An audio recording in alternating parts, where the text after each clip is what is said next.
네, 오늘은 다음 주 설 명절을 앞두고 특별한 시간을 한번 제가 마련해 봤습니다.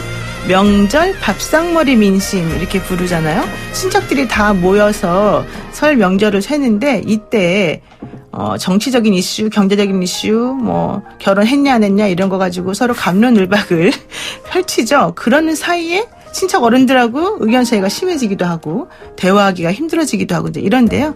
이 배후에 가짜 뉴스가 있다는 겁니다. 그래서 전문가 두 분 모시고 이 유튜브발 가짜 뉴스에 대해서 한번 제대로 알아보는 시간을 가지려고 합니다. 가짜뉴스 저격을 표방한 유튜브 채널 헬마우스를 운영하는 두 주역입니다. 오늘 아침에도 사실 이분 나오셨었는데요. 헬마뉴스 코너를 맡아주고 계시는 헬마우스 임경빈 작가 나오셨고요. 안녕하세요. 안녕하세요. 또 뵙습니다. 네, 인사 두 번이나 합니다, 오늘. 네. 그리고 헬마우스 채널의 책임 프로듀서입니다. 하헌기 PD 함께 모셨습니다. 안녕하세요. 안녕하세요. 네, 우리 하 PD님은 얼굴 조금 들어서 잘생긴 얼굴 좀 보여주세요. 보이는 라디오니까. 자, 일단 예전에는요. 네. 카카오톡 같은 메시지를 속칭 이제 뭐 찌라시라고 우리가 보통 불렀는데 네. 그런 게 많이 돌아다녔어요. 네.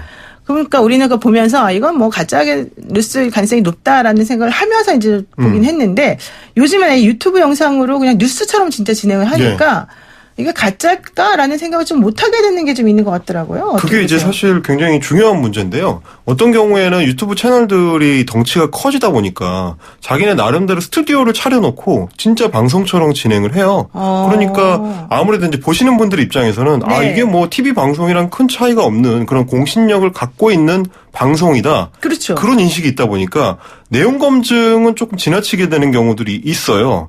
그런데 이제 더더구나 유튜브를 통해서 퍼지다 보니까 그걸 이제 카톡에 얹기만 하면 그 영상을 다 이제 돌려볼 수 있게 되니까 확산성 측면에서도 훨씬 강하죠. 그렇죠. 전파성, 확산성이 엄청나게 크고 네.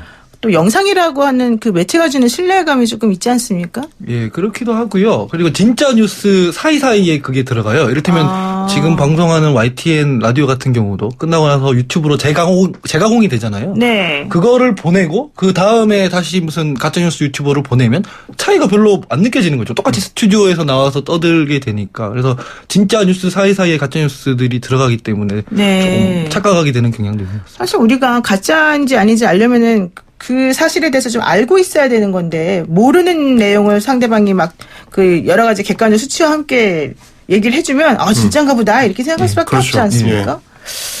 이거 상당히 좀 어려운데요. 어쨌든 특히 더 문제가 이제 요즘 어르신들이 주로 이 가짜뉴스 관련된 유튜브를 좀 많이 보신다 이런 얘기가 있더라고요. 네.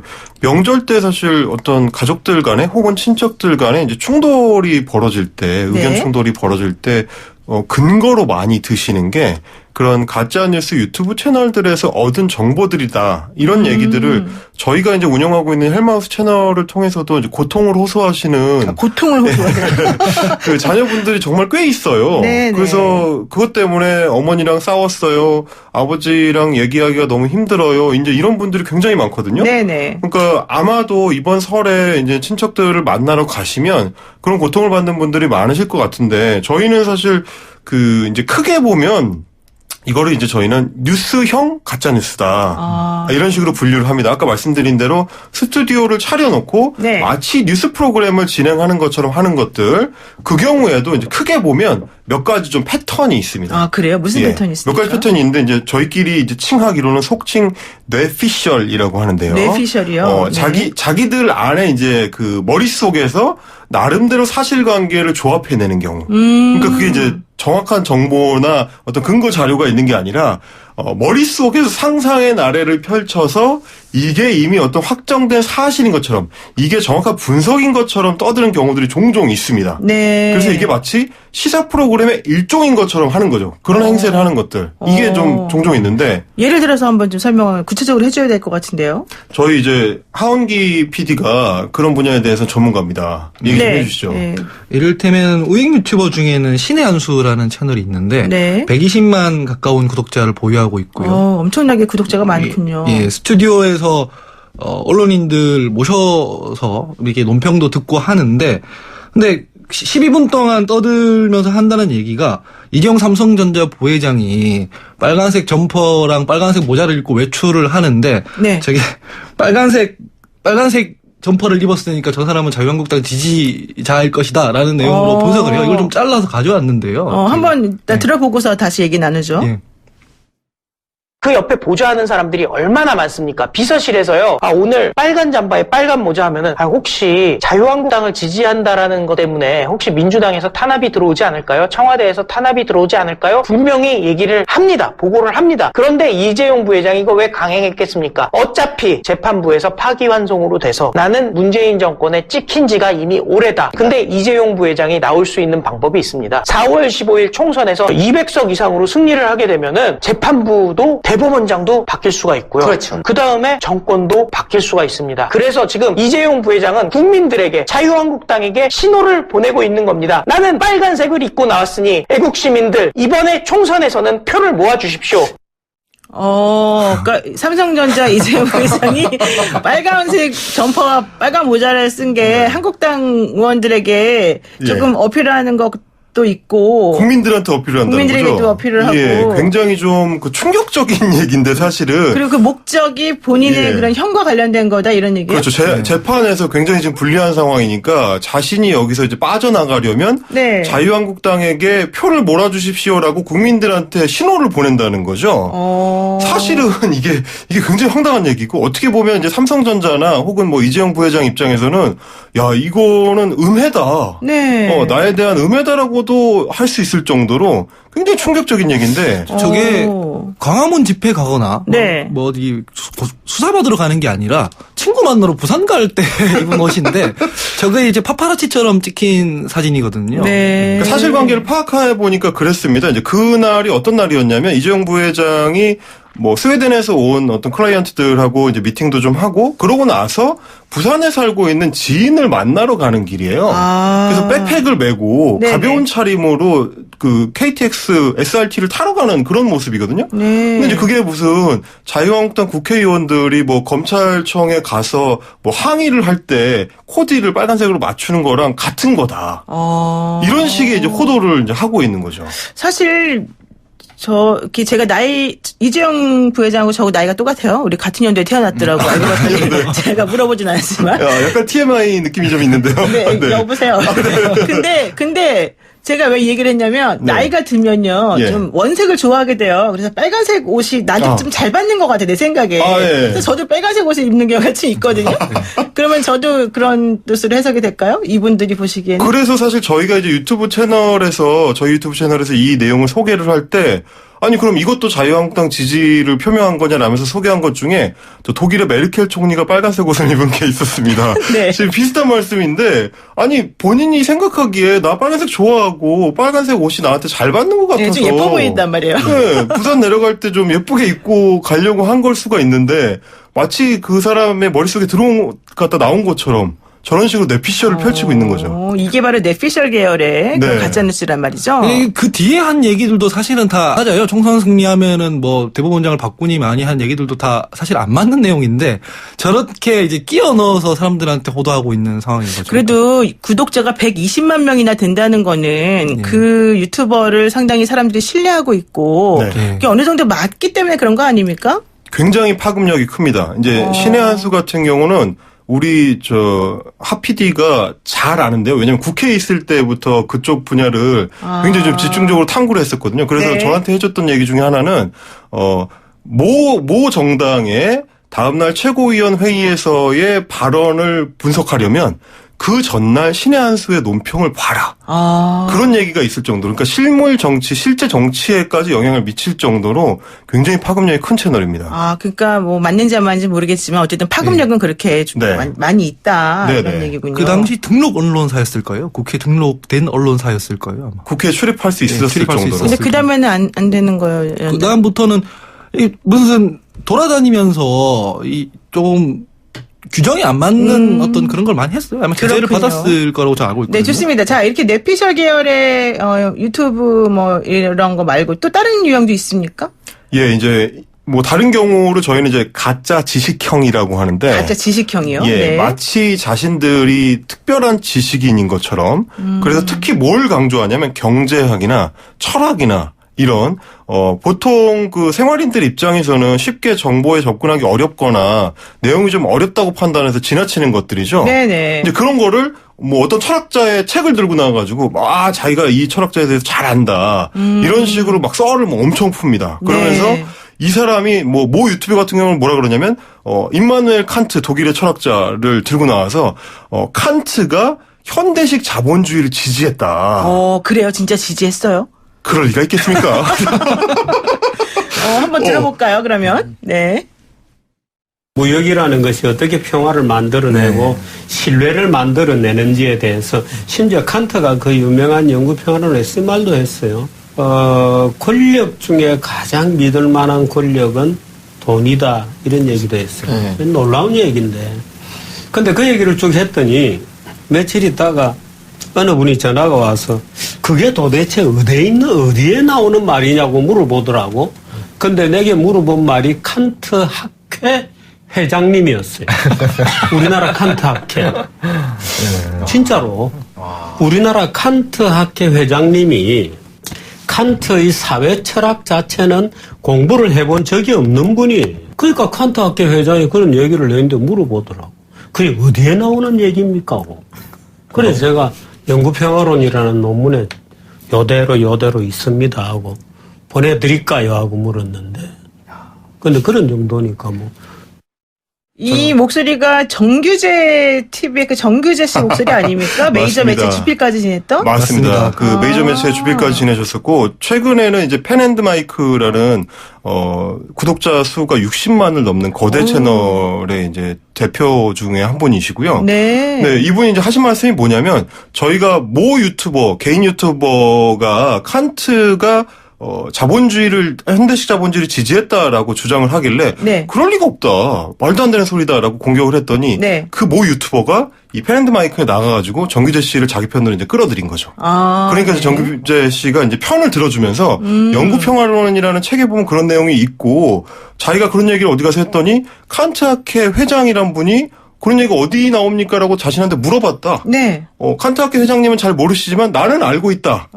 이런 얘기를 지금 하신 거죠. 그럼 연구평화론이라는 책은 진짜 있긴 있어요? 영구평화론이라는 책은 주요 저작 중에 하나입니다. 임마누엘 칸트의 주요 저작 중에 하나인데 문제는 뭐냐면 자본주의에 대한 내용을 다루는 책이 아니라는 겁니다. 그러니까 이분이 마치 영구평화론을 내가 읽어봤는데 거기에 현대식 자본주의의 단초를 읽을 수 있고 칸트가 그런 거를 주장했다. 네. 라는 것처럼 이야기를 하시는데 실제로는 그 내용이 그 책에 나오지 않습니다. 우리 임경빈 작가가 직접 영구평화론이라고 하는 책을 펼쳐서 확인해봤다는 거네요. 제가 2번이나 읽어봤습니다. 2번이나? 그 네. 어려운 책을? 네.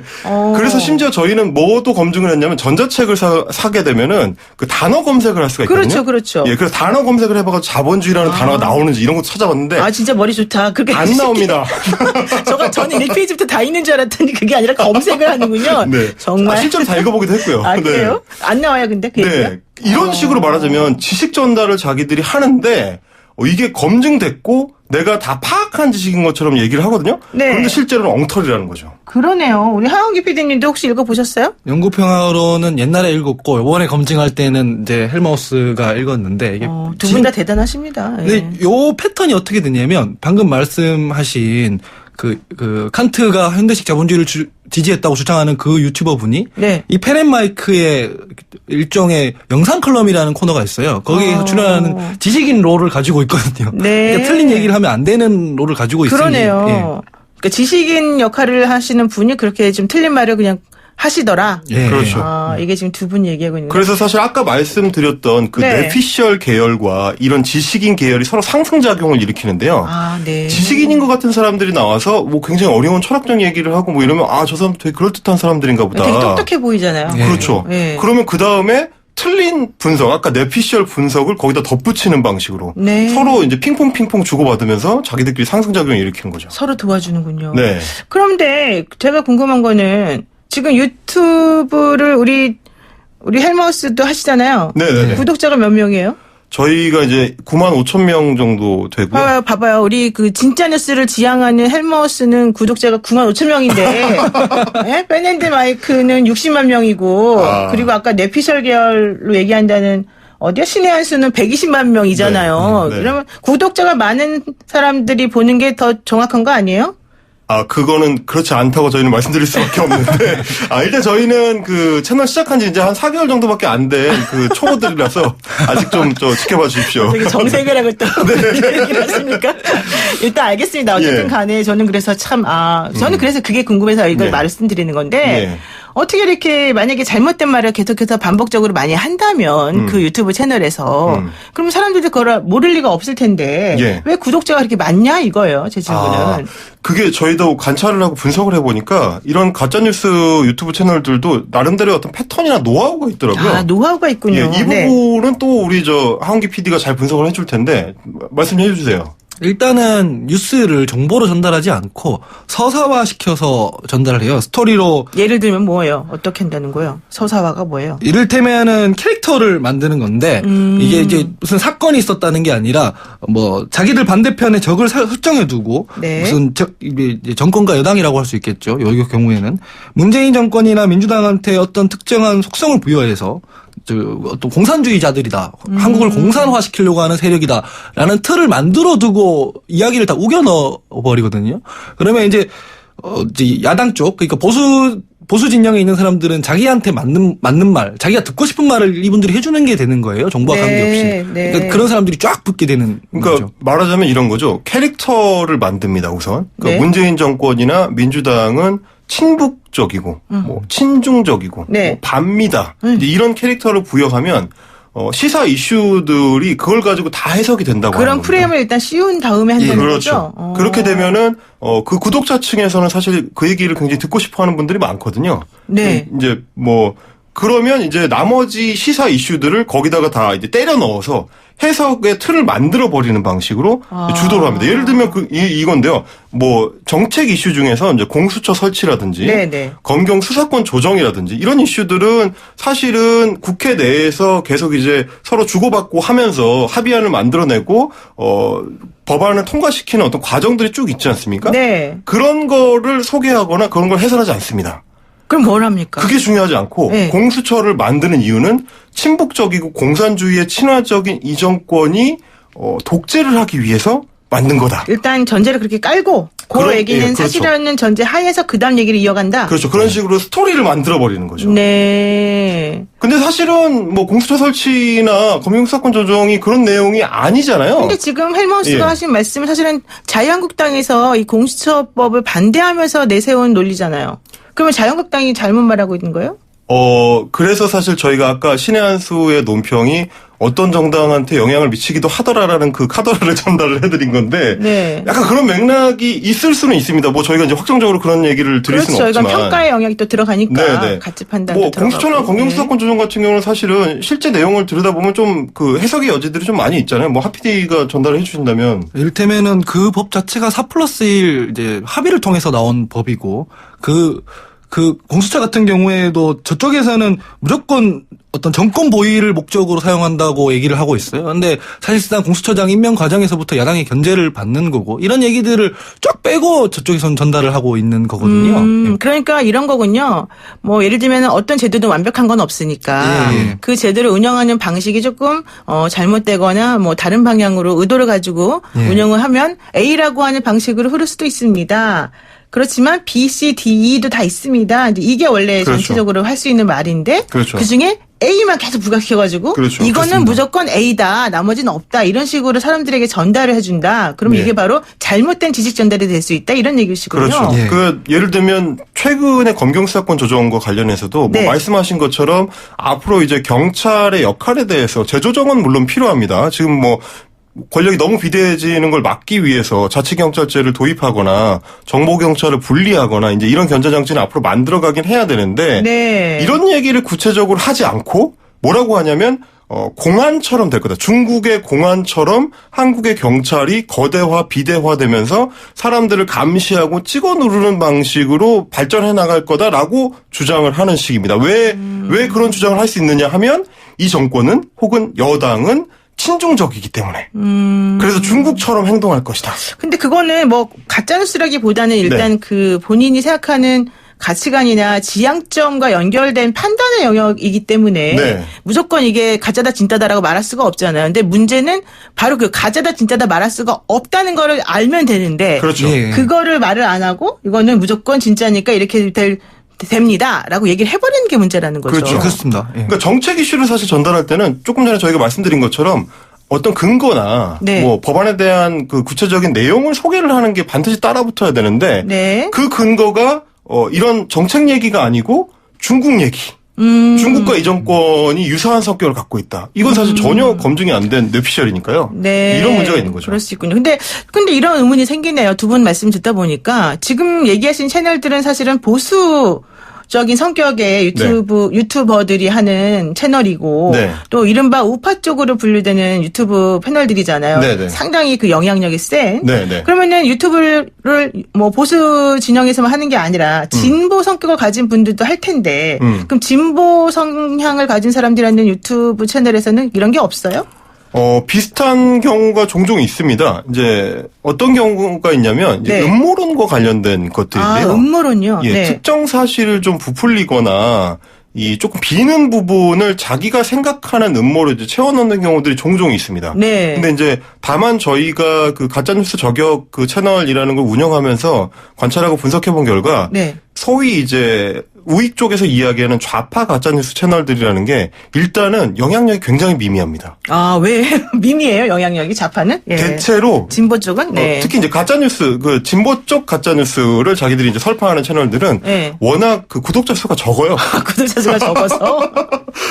혹은 이제 뭐냐면, 직접적으로 정치 세력과 연동된다고 보기 어려운 작은 채널들이 워낙에 많다 보니까 네. 그 경우들은 뭐 검증해서 뭐 전달을 할 때 아무래도 좀 효율성이 좀 떨어지는 측면들이 좀 있긴 하고요. 글쎄요. 하여튼 뭐 저는 그 말에 전적으로 동의는 못하겠습니다만 어쨌든 좀 뭔가 이상하긴 한데 아마 그게 확증 편향이라고 하는 이른바 예. 그런 것들 때문에 좀 더 영향받는 거 아닙니까? 그게 영향을 많이 받고요. 실제로는 자기가 보던 것만 추천을 해주게 알고리즘이 짜여 있으니까 진보 진영에 있는 유튜버나 보수 진영에 있는 유튜버가 서로 섞일 일이 잘 없어요. 자기 것만 보는데 근데 소위 좌파 유튜버들은 보수 유튜버들이 하듯이 이를테면 반인권적인 말을까지는 하지 않거든요.